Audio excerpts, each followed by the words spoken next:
mas pelina yang nak tak boleh na apa na tidak tak te tunina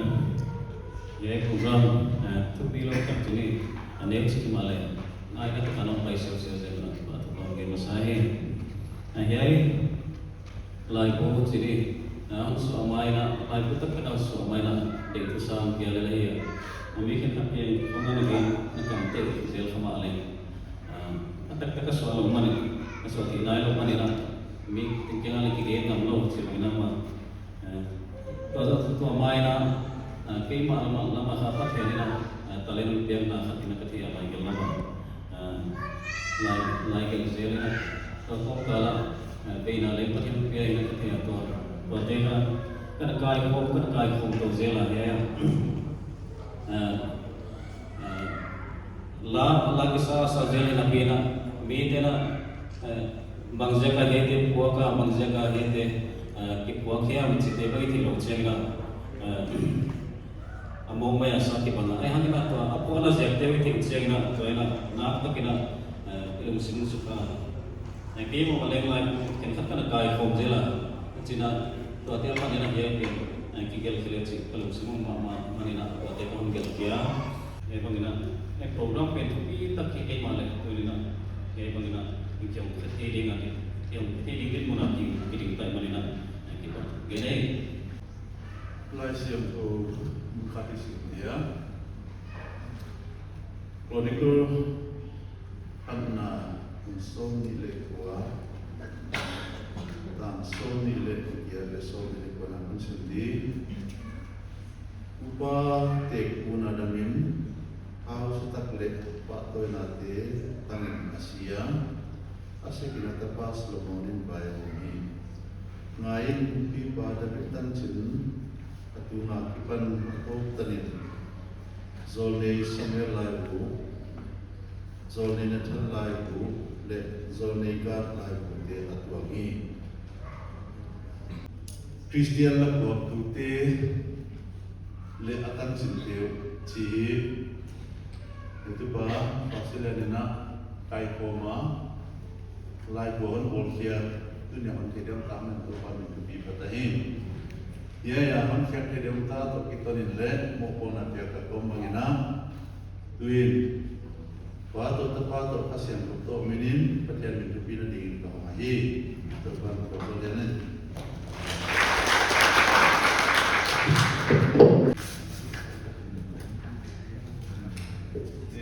Ya. Khristian Laphuaktute le atang sini geltu es Pausianlian ahi pajen maya labna ini bang kimi thei pajen le siam to ba ne pinalam nak tamai musakin puni perkepan bia lai puana ki gel tele ki guang te to banam sebut cethina bia dunia he kana pau kasangam pau na nan ma panala Pausianlian le po na santiu le Laphuaktute tan cinte kai koma LAIBU Honna to ba dunia khonkhia kem ta manin namin tubi pati le kiang ki pa ko ge na he ka ki pa ko he to ba he tan pi le ki pa ko ge ni tubi na pa to na mele na ting tin na ma pi na ta to pa Jesus Khristian na puta pa la ni Zatum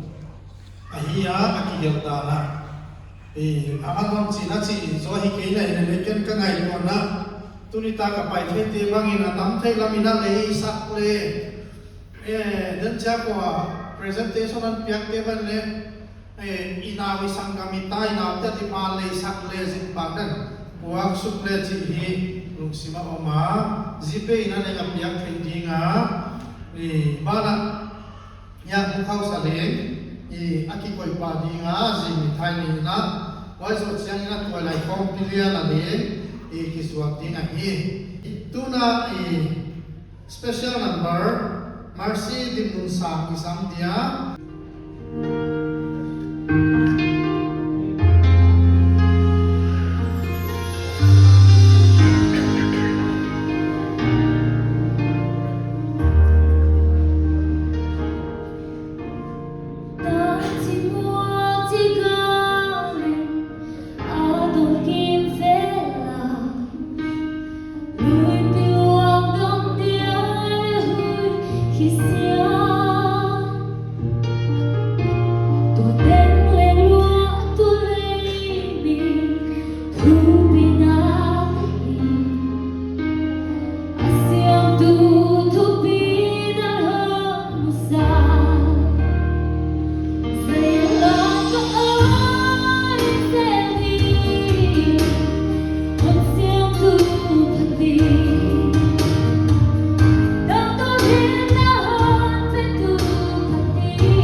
Dia kena yang tangun tangketo ya Laphuaktute ini EB ya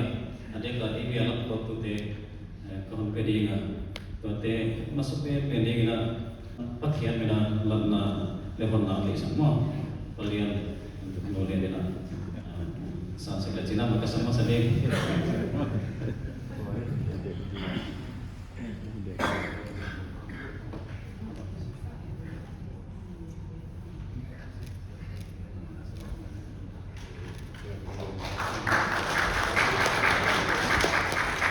apa na pastoral kinmalian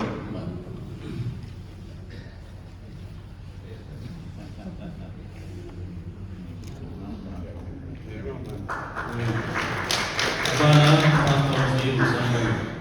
ama Ahles zilme san pasmahia peringan ke kazin zamani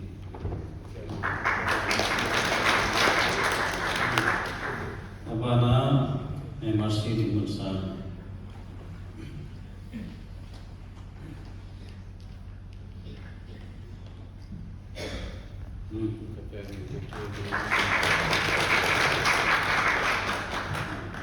Banina itu pa balte gini pa samai amahile untuk apa nina ideal yang kita itu semai mana ang nabuhay kita cara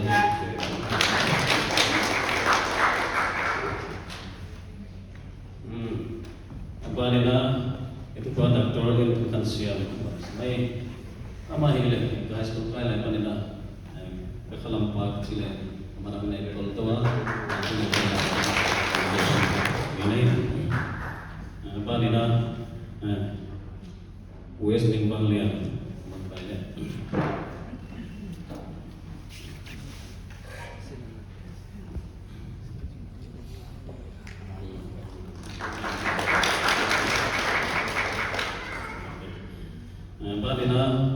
Porto to may lakamale paite literature society PLS cite male itu ina wakiwa male present kapede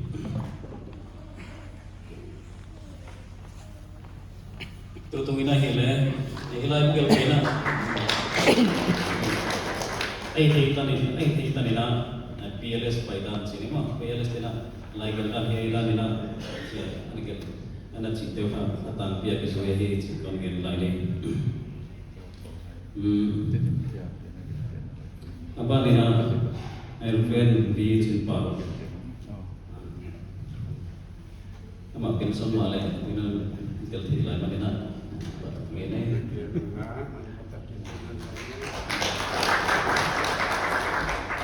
apa na Laphuaktute lama ilo dinga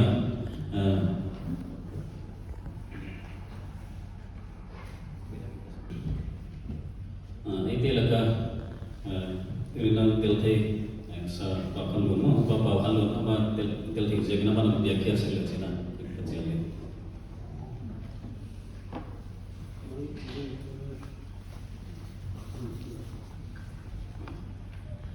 ya mas pending na onan karbiang long ngikil chile okas simtho chila apwak tu Khristian doktor yang Tanchin teltile kesamdin teltilo hidinga itu lo cing mante dan lain pasile malek teltilo na kathia pasok cingna pastor Pausianlian tam na kana sila problem tilo mo pastor teka tu ni tagina program poi mo takani je kana teltilo iwa Bapak dapat tim patan handom sa si bangla amala di latun yang berkoyan aleng tu dina ai so lama na pai jekina petina lohi aku ke Tanchin teltian Tanchin teltian ele bevel bi khong atado melodi teltina kathia ma amanang prospele kam ke rusun chile thangwa me kwang chila ma uvi khamthong tanwa he